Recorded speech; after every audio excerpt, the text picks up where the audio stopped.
नाम विजय चौहान, बाप का नाम विजय दीनानाथ चौहान, गांव मांडवा। आज अपन का मौत के साथ अपॉइंटमेंट है। हम जहाँ खड़े हो जाते हैं लाइन वहीं से शुरू हो जाती है। उस रिश्ते में तो हम तुम्हारे बाप लगते हैं, मगर नाम है शहंशाह।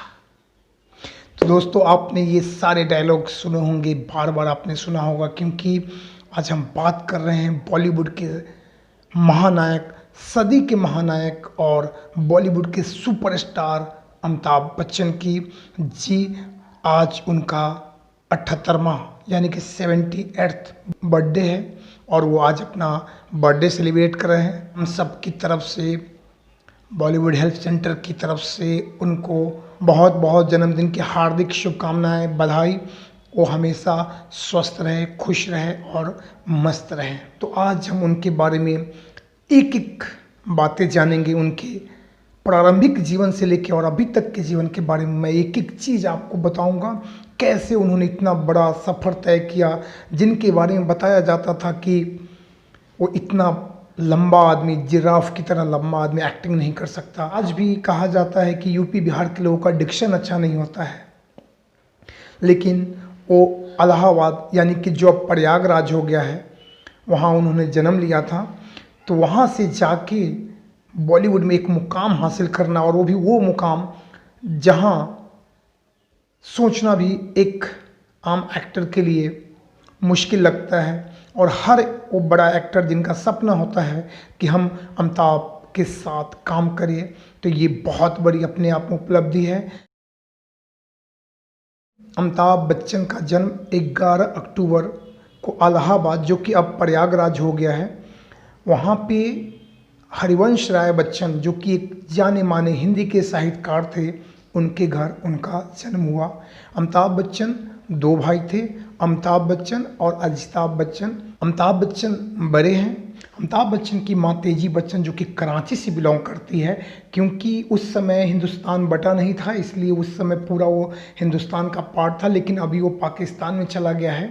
और अमिताभ बच्चन की जो माँ हैं, उनका अमिताभ बच्चन के कैरियर में काफ़ी योगदान रहा है, क्योंकि वो शुरू से थिएटर के काफ़ी पसंद करती थी और वो चाहती थी कि अमिताभ बच्चन सेंटर कैरेक्टर करे, और उन्हें कई बार फिल्मों में आने का भी निमंत्रण मिला, लेकिन उन्होंने स्वीकार नहीं किया। वो एक कुशल गृहिणी बनना ही पसंद किया उन्होंने। मैं आपको बता दूं कि अमिताभ का मतलब होता है शाश्वत प्रकाश। हालांकि अमिताभ बच्चन का नाम इनकलाब था, लेकिन सुमित्रा नंदन पंत ने उनका नाम अमिताभ रख दिया और उन्होंने इसी नाम से अपनी ख्याति प्राप्त की। और अमिताभ बच्चन ने 2 बार एमए की डिग्री हासिल की है। अमिताभ बच्चन अपनी पढ़ाई ज्ञान प्रबोधिनी और BHS बॉयज़ हाई स्कूल से पढ़ाई उन्होंने शुरुआती पढ़ाई किया है। उसके बाद वो नैनीताल गए, वहाँ पे शेरवुड से उन्होंने पढ़ाई की, और बाद में वे दिल्ली विश्वविद्यालय के करोरीमल से उन्होंने विज्ञान में स्नातक किया। 20 साल की उम्र में उन्होंने कोलकाता की एक कंपनी बॉर्ड एंड कंपनी से उन्होंने नौकरी से इस्तीफ़ा दिया और उन्होंने निश्चय किया कि उन्हें फिल्म में जाना है। और उन्हीं दिनों 1973 में वे एक बंगाली प्रथा के अनुसार बॉलीवुड की अभिनेत्री जया भादुरी से विवाह भी उन्होंने किया। अमिताभ बच्चन के 2 पुत्र हैं, अभिषेक बच्चन और श्वेता। अब आप सब जानते हो अभिषेक बच्चन भी एक एक्टर है। अमिताभ बच्चन ने अपने कैरियर की शुरुआत यानी कि फिल्मी कैरियर की शुरुआत ख्वाजा अहमद अब्बास की फिल्म सात हिंदुस्तानी से किया, जिसमें मेन कलाकार थे उत्पल दत्त, मधु, जलाल आगा जैसे कलाकार थे। और हालांकि फिल्म बहुत अच्छा बिजनेस नहीं किया, लेकिन अमिताभ बच्चन को बेस्ट न्यूकमर का राष्ट्रीय फिल्म पुरस्कार दिया गया। उसके बाद 1971 में उन्होंने आनंद, उस जमाने के सुपरस्टार राजेश खन्ना के साथ काम किया, और उस फिल्म के लिए उन्हें बेस्ट सपोर्टिंग एक्टर का भी अवार्ड दिया गया।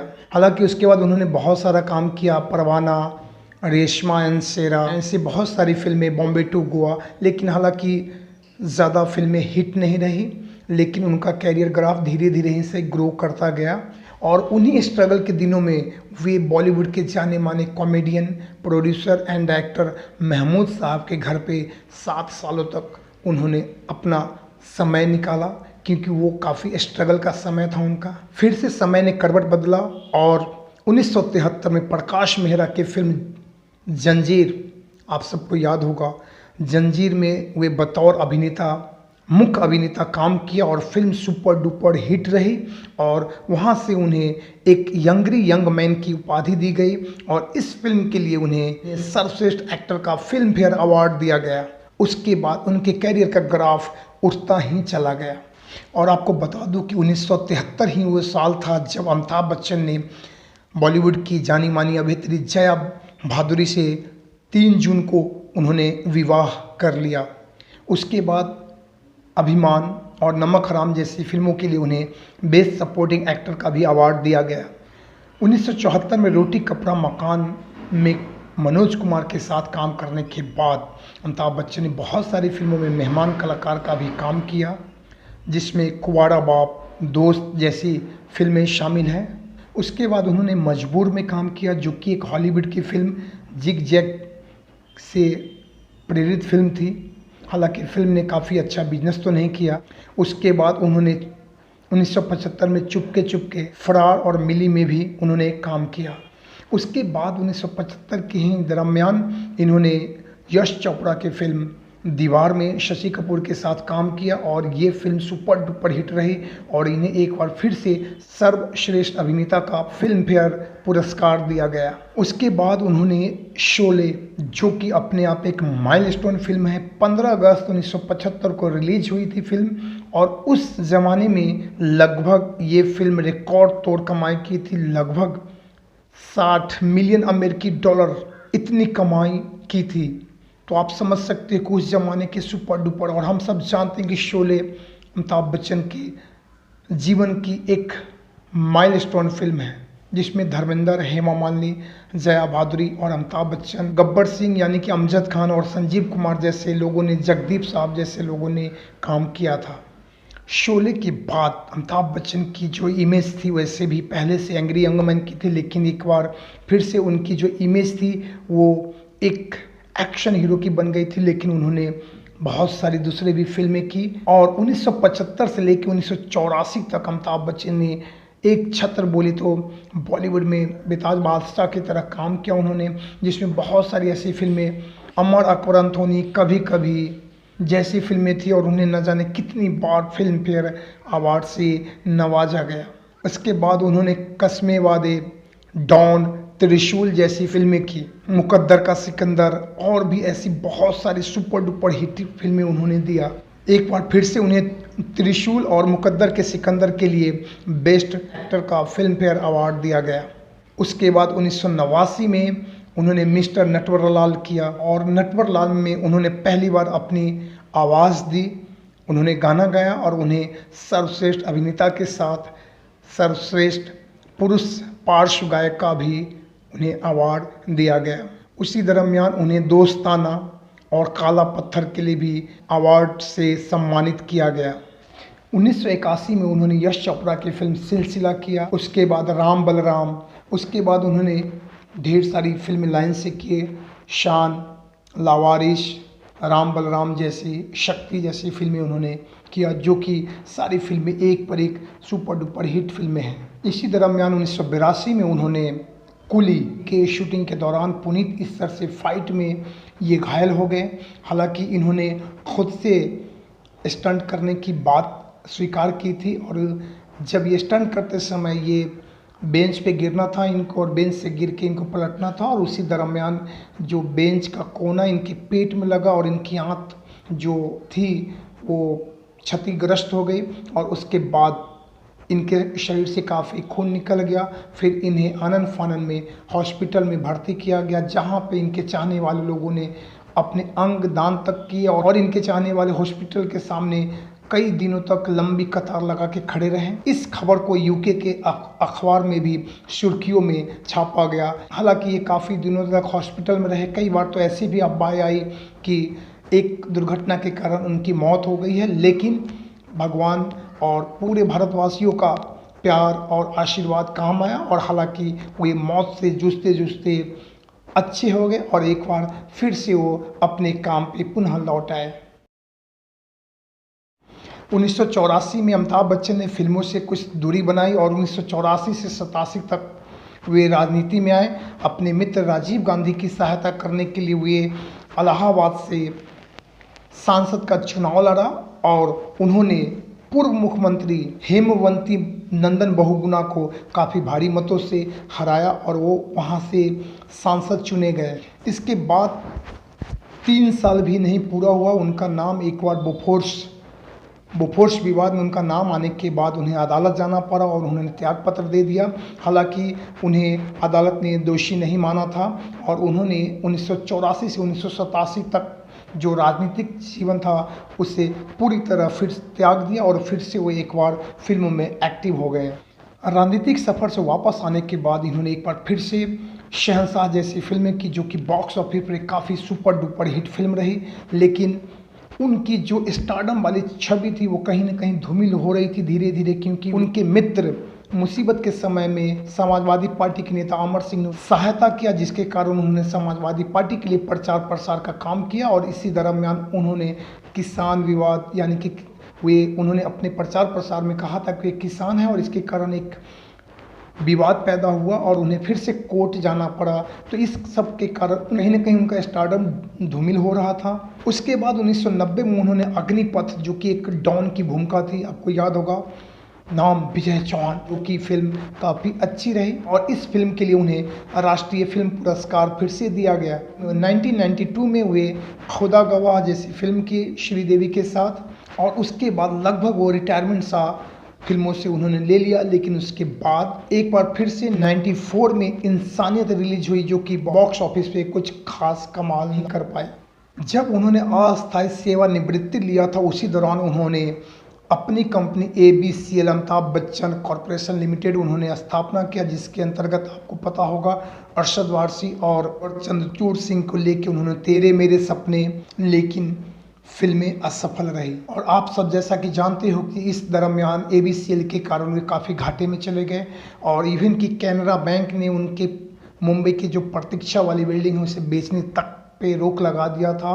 और उसके बाद जैसा कि आप सब जानते हो काफ़ी उनकी स्थिति जो कि काफ़ी दयनीय थी। फिर उन्होंने एक बार फिर से बॉलीवुड की तरफ रुख किया और फिर उन्हें मिली फिल्म मोहब्बतें और वहाँ से फिर से एक बार वो बॉलीवुड में एक्टिव हो गए। मोहब्बतें काफ़ी हिट फिल्म रही, शाहरुख खान अमिताभ बच्चन की जोड़ी लोगों ने काफ़ी पसंद की, इन दोनों की एक्टिंग को काफ़ी पसंद किया गया।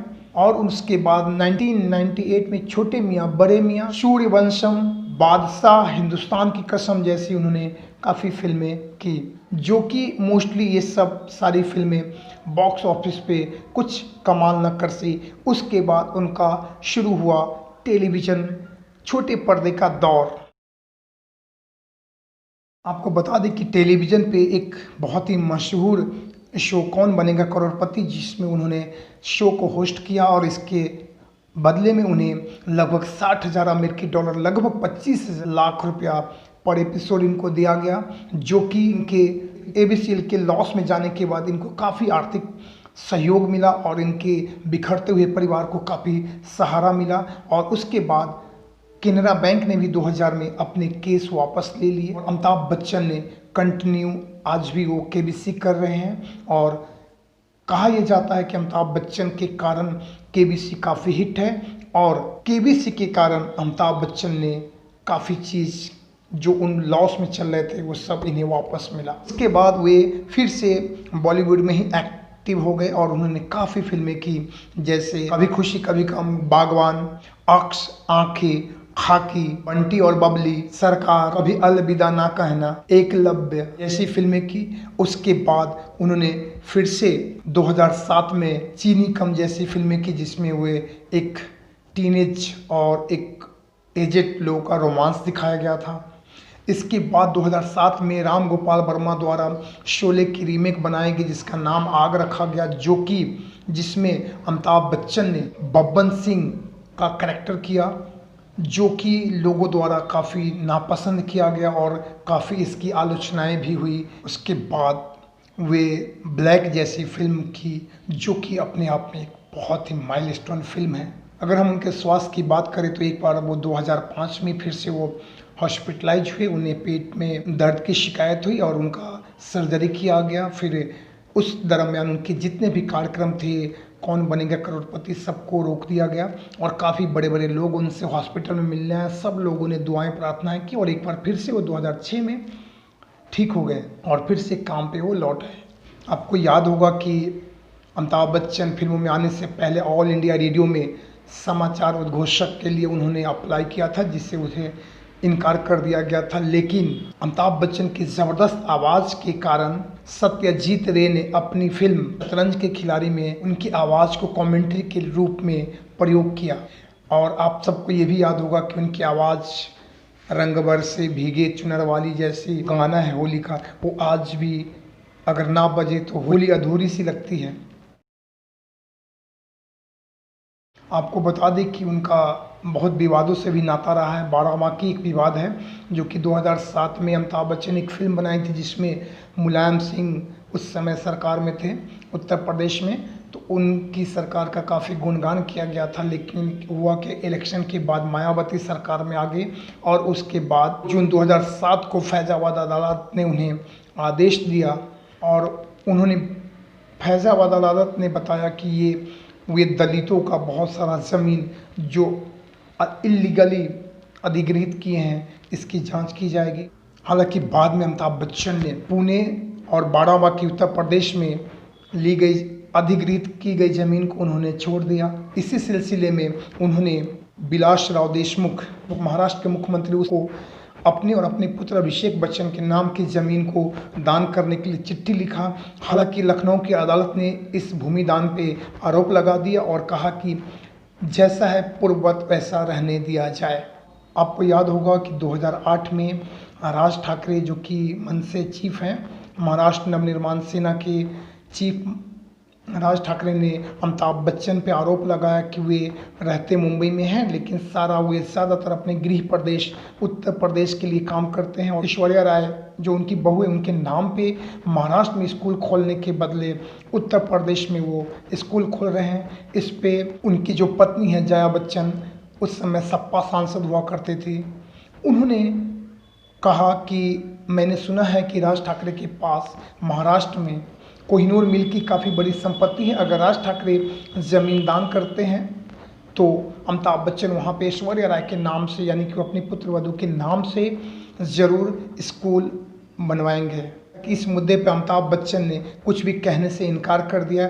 लेकिन राज ठाकरे के आरोपों का खंडन करते हुए शिवसेना प्रमुख बाल साहब ठाकरे ने कहा कि अमिताभ बच्चन एक खुले दिल दिमाग वाला व्यक्ति है और अमिताभ बच्चन को मुंबई से काफ़ी स्नेह है। और उन्होंने ये भी कहा कि इसे कई अवसरों पे देखा जा चुका है और उन्होंने कहा कि इस तरह का आरोप लगाना मूर्खता है। एक प्रकार से अमिताभ बच्चन न कि केवल भारत पर की दुनिया में सुपरस्टार के नाम से जाने जाते हैं। और उन्होंने ये भी कहा कि अमिताभ बच्चन को इस घटिया आरोप की उपेक्षा करनी चाहिए और अपने काम पर ध्यान देना चाहिए। और इसी के कारण शायद ऐश्वर्या राय और अभिषेक बच्चन की शादी में राज ठाकरे को निमंत्रित नहीं किया, जबकि वहीं पे बाल ठाकरे और उद्धव ठाकरे को निमंत्रित किया गया था। राज ठाकरे के आरोप के बाद एक स्थानीय अखबार से अपने साक्षात्कार के समय उन्होंने कहा कि अकस्मात लगाए गए जो आरोप होते हैं वो अकस्मात ही होते हैं। और उन्होंने कहा कि हर भारतीय को एक मौलिक अधिकार है, वो देश में कहीं भी जाके रह सकते हैं और काम कर सकते हैं और ये अधिकार हमें संविधान देता है।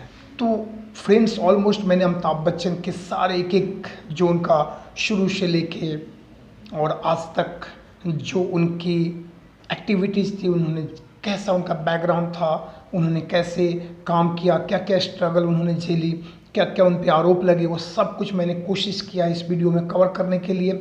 उम्मीद करता हूँ कि अगर हमारा ये वीडियो अगर आपको अच्छा लगा हो तो प्लीज़ आप हमारे इस वीडियो को लाइक कीजिए और आप नए हो, पहली बार अगर आप आए हो तो इस चैनल को सब्सक्राइब कीजिए ताकि बॉलीवुड कैरियर से रिलेटेड आपको बहुत सारे वीडियो आपको इस चैनल पर हमेशा जो मैं अपलोड करता रहता हूँ आपको ईजिली मिल पाएगा। और सब्सक्राइब के साथ बेल आइकन को ज़रूर दबाएं ताकि आपको नोटिफिकेशन मिले। और जाते जाते मैं एक बात और कहना चाहता हूं कि कमेंट ज़रूर कीजिए, क्योंकि आपका कमेंट हमें मोटिवेट करता है कि और हम बेहतर वीडियो आपके लिए लेके आता रहें। तो चलिए, उम्मीद करता हूं कि हमारा ये वीडियो अगर अच्छा लगा तो प्लीज़ एक बार फिर से आपको रिक्वेस्ट है कि लाइक और सब्सक्राइब ज़रूर करें। और मिलते हैं एक नए वीडियो के साथ, तब तक के लिए आप सबका बहुत बहुत दिल से धन्यवाद। जय हिंद, जय भारत।